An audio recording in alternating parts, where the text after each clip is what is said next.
नमस्कार. आता तुम्ही म्हणतील की रेसिपी दाखवायचे सोडून हे काय काम करायला लागले, तुळशीला पाणी घालायचं. तर ही माझी एक्स्ट्रा कामं आहेत घरातली, जी मला रोजच करावी लागतात. गार्डनिंग केलेली आहे माझ्या आहोंनी. त्यांना थोडे थोडे रोज छोटी छोटी रोपांना पाणी द्यावंच लागते. आणि ऑफकोर्स मी रेसिपीज दाखवणार आहे. तर आज मी बनवणार आहे कोथिंबीर वडी. ॲक्च्युली आमच्या काकूने त्यांच्या वाडीमधली ताजी ताजी कोथिंबीर दिली होती आणि मी सुद्धा मार्केटमधली आणली होती. जास्त कोथिंबीर झाली. म्हटलं चला आज घरच्या कोथिंबीरची मस्त कोथिंबीर वडी बनवूया, छान अशी कुरकुरीत महाराष्ट्रीयन स्टाईलमध्ये. आणि हो, रेसिपीज बनवताना मी माझ्या घरातली एक्स्ट्रा काय काय कामं असतात ते सुद्धा थोडीशी दाखवणार आहे. सर्वच नाही पण मोजकीच थोडी अशी कामं दाखवणार आहे मी. तर काही माझे फ्रेंड्स सांगतात की तुझी हमेशा व्हिडिओ आता का नाही, जास्त व्हिडिओ का नाही बनवत. पण मला टाईमच नाही मिळत.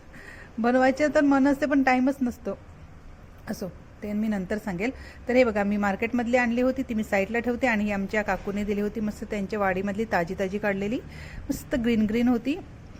तर ती आता मी 2-3 पाण्याने धुवून घेणार आहे. त्याचीच कोथिंबीर वडी बनवणार आहे. कारण की घरची ताजी कोथिंबीर असते ना, त्याचा स्मेलच खूप छान असतो. मस्त, म्हणजे जशी आपण मार्केटची आणतो त्याला जास्त स्मेल नसतो, पण ही जी घरची असते ना त्याला खूप स्मेल असतो. थोडंसं हाताला सुद्धा राहतो स्मेल त्याचा. तर 2-3 पाण्याने धुवून घ्यायचे आहेत, कारण की वाडीमधली काढलेली आहे. तर ऑफकोर्स त्याला डस्ट लागलेलीच असते, माती लागलेली असते. तर 2-3 पाण्याने धुवून घ्यायचे आहेत आणि एका सुती कपड्यावर ठेवायचे आहे पाणी निथळून जाण्यासाठी. ठीक आहे, थोडंसं पाणी सुकून जाण्यासाठी. तर मी सांगत होते की माझे फ्रेंड्स सांगतात की तुझे जास्त व्हिडिओज का नाहीत. तर काय होते ना, सकाळी तर पूर्ण दिवस कामातच जातो. सकाळी 7 वाजता माझ्या मुलाचा टिफिन, 8 वाजता मुलीचा टिफिन, 9 वाजता अहोंचा टिफिन, त्यानंतर घरातली कामं आणि मग दुपारच्या टायमात अशी मग रेसिपीज बनवायला लागतात. तर जास्त करून टाईम मिळतच नाही आणि रेसिपीमध्ये सुद्धा दुसरी कामंसुद्धा असतात. तर म्हणून आता थोडासा वेळ, जरा वेळेची कमतरता आहे, म्हणून मी थोडेच आता व्हिडिओज बनवते. ओके. तर हो, इथे मी घेतलेले आहेत पांढरे तीळ. होते माझ्या घरात आणि हे ऑप्शनल आहे त्या रेसिपीजमध्ये, पण असले ना तीळ का खूप छान, म्हणजे मस्त क्रिस्पी टेस्ट येतो, क्रिस्पी होऊन जाते वडी. तर आता काय करायचं, मी गॅस बारीक केलेला आहे आणि थोडंसं गरम करून घ्यायचं आहेत, म्हणजे थोडेसे कुरकुरीत करून घ्यायचे आहेत. आणि 4 वाजले होते, तर मी चहासुद्धा अगोदर बनवून पिला. आणि चहा पिल्यानंतर आता ही कोथिंबीर आहे ना, ही बारीक बारीक कट करून घ्यायची आहे. एकदम बारीक बारीक कट करायची आहे. आणि ही घरची कोथिंबीर असली म्हणून काही जे देठ असतात ना ते सुद्धा कोवळेच असतात, बाहेरचे असतात त्याचे कसे देठ जाडजाड असतात, म्हणून ते नाही घ्यायचे. पण हे घरचे आहेत ना, मी पूर्णच घेत आहे. छान असे सर्व बारीक बारीक कट करून घेतलेली आहे. आणि हे बघा, आता ह्यामध्ये आपल्याला ॲड करायचे आहेत मसाले. पण त्या अगोदर हे बघा, मी अर्धी वाटी तांदळाचं पीठ घेतलेलं आहे आणि 1 वाटी बेसन घेतलेलं आहे. तांदळाचं पीठ एकदम मस्त छान अशी कुरकुरीत होण्यासाठी, म्हणजे थोडीशी कडक होण्यासाठी. ठीक आहे. आणि आता आपल्याला लागणार आहे डायजेशनसाठी ओवा. हे बघा, थोडंसं ओवा पण घेतलेला आहे मी. तर आता 1 मोठा चमचा इतका ओवा घ्यायचा आहे, हाताला क्रश करून त्यामध्ये ॲड करायचं आहे. हे पिठं आहेत ना, ती लास्टमध्ये ॲड करायचे आहेत, अगोदर मसाले त्यामध्ये ॲड करायचे. आता हे भाजलेले तीळ घ्यायचे, ते सुद्धा त्यामध्ये ॲड करायचे आहेत. आणि मसाल्यामध्ये आपला आग्रीकुळ स्पेशल मसाला, हळद आणि मीठ, गरम मसाला हे सर्व ॲड करायचं आहे. तुमच्याकडे आग्रीकुळ स्पेशल मसाला नसेल तर धणे पावडर, जिरे पावडर ॲड करायचं आणि गरम मसाला ॲड करायचा. ठीक आहे. चवीनुसार मीठ ॲड करायचं आणि जिंजर गार्लिक पेस्ट, तरी मी विकत्रीच घेतलेली आहे. तुम्ही घरी ताजं अद्रक पेस्ट करून ॲड करू शकतात त्यामध्ये.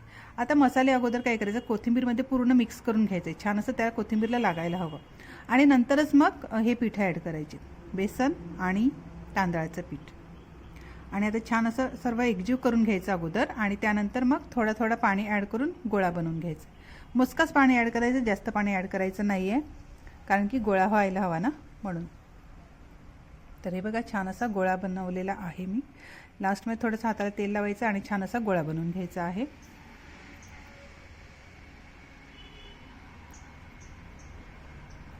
ओके, झालेला आहे.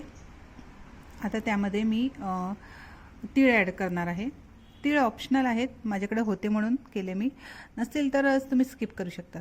वरून थोडंसं डेकोरेशनसाठी असं. आणि आता फिरवून घ्यायचं, छान असं सर्वांना लागायला हवं. हे बघा, तुम्ही कुठलाही शेप देऊ शकता, मी असं राऊंडमध्येच केलेलं आहे. आता रेडी झालेलं आहे. आता काय करायचं, स्टीम करायला ठेवायचं आहे. 10 ते 12 मिनटापर्यंत स्टीम करायचं आहे. तर ज्या डिशमध्ये तुम्ही स्टीम करणार आहे त्याला थोडंसं तेलाने ग्रीस करून घ्यायचं आहे आणि 10 ते 12 मिनटासाठी स्टीम करायला ठेवायचं आहे. तर मी एका जाडसर कढईमध्ये ठेवत आहे, पण मी अगोदर हमेशा अशीच करते, कुठलीही वस्तू ठेवते आणि त्यानंतर गॅस चालू करते, कारण की हमेशा चटका लागतो हाताला म्हणून. आता 10 ते 12 मिनटासाठी गॅस मीडियम थोडासा ठेवायचा आणि काय करायचं, स्टीम करून घ्यायचं. आता हे उरलेले तीळ आहेत ते एका डब्यामध्ये मी भरून ठेवत आहे, नंतर कशालासुद्धा यूज होतील म्हणून. आणि हो, आता त्यानंतर माझे जे काम होतं ते मी दाखवते. आमच्या वाडीमध्ये म्हणजे आमच्या साईडच्या अंगणामध्ये काय काम होतं ते. चलो चलो आ जाओ आ जाओ. तर माझी मुलीला मी शूट करायला सांगितलं, ती बिचारी अभ्यास करत होती. माझे नखरे असले का ती पण बिचारी अभ्यासातून उठते मग. तर काय होते ना, सकाळी जर पाणी नाही मारला, इतकी झाडं आहेत, तर मग संध्याकाळी पाणी मारायला लागतो, कारण की सकाळी टाईम नाही भेटत ना, अहोंनासुद्धा घाई असते. मग ही सगळी कामं मलाच करावी लागतात. आणि ह्या तुळस आहेत ना, ह्या पावसाळ्यामध्ये निघाल्या होत्या आणि इतक्या मोठ्या झाल्या ते बघा. आणि इथे एक छोटासा सरडा होता, तो सुद्धा दाखवणार आहे मुलगी. छोटासा सरड्याचं पिल्लू होतं त्यामध्ये. आणि हे बघा, ही तुळस आहे ना, ती आता कृष्ण तुळसमध्ये बदलत आहे, हे बघा.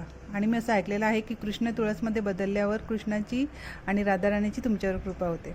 आता असं ऐकलं आहे, आता काय माहिती. आणि हा देवरोजा आहे, छोटंसं झाड असते पण त्यालासुद्धा फुलं येतात.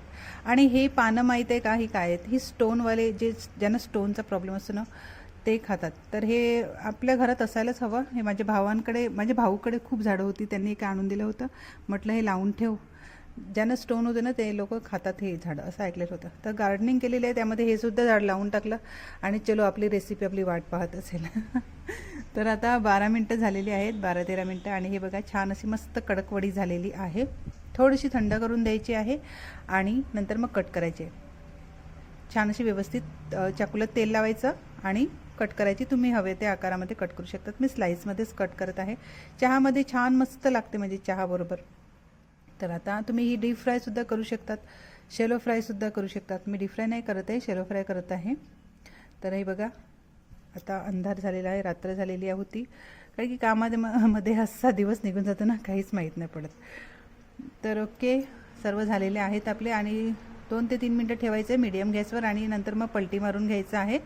आणि सर्व वड्या अशाच फ्राय करून घ्यायच्या. डीप फ्राय करायचे असतील तर तुम्ही डीप फ्राय करू शकता, ठीक आहे. शॅलो फ्रायमध्ये सुद्धा छान लागतात, क्रिस्पी होतात. तर आता सगळ्या वड्या मी अशाच फ्राय करून घेत आहे. आपण लवकरच भेटूया, आपली रेसिपी तयार झालेली आहे.